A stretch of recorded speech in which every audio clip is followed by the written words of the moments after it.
Q Radio Pets Corner. With Brandy grain-free dog food. Because they're 100% family, you know you're giving them the best. Hello there, welcome to another edition of Pets Corner.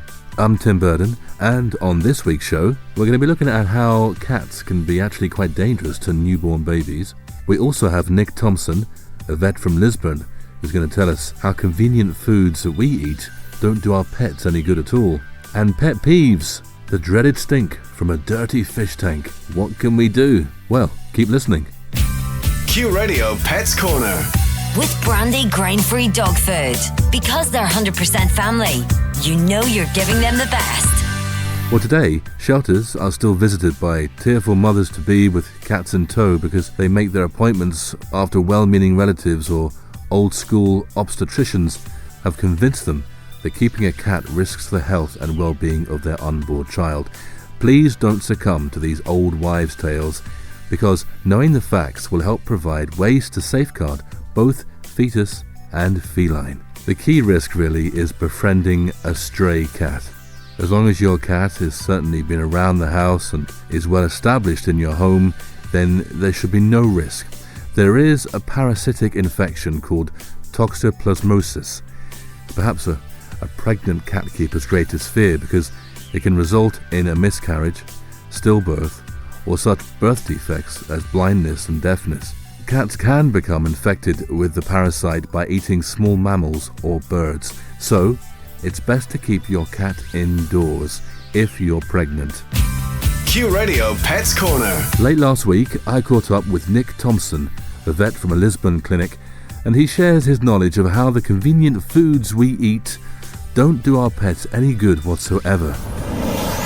It's a big question, the safety of food, and the way I approach it is to say there are risks with whatever food you feed. If you feed a convenience food, if you feed a processed food, then most dogs and cats will develop tartar and dental disease.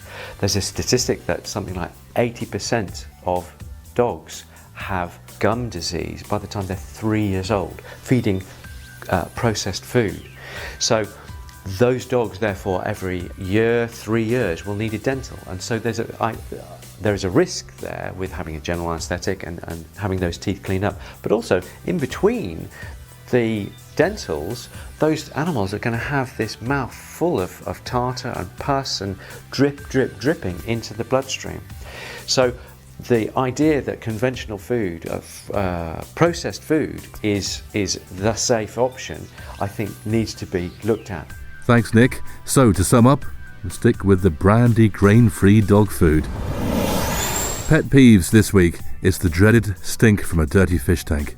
I don't know about you, but when I was a kid, I had the typical goldfish in a bag from the local family fair, so I guess he was my first pet. It didn't take long for the fish tank I transferred the highly originally named Goldie Goldfish to get smelly though. So, the best code of practice is the following. Do a quick check of the filter and a water change, and removing all the uneaten food, and the smell will go, and the fish will be much happier. And then also fill your tank with dechlorinated water.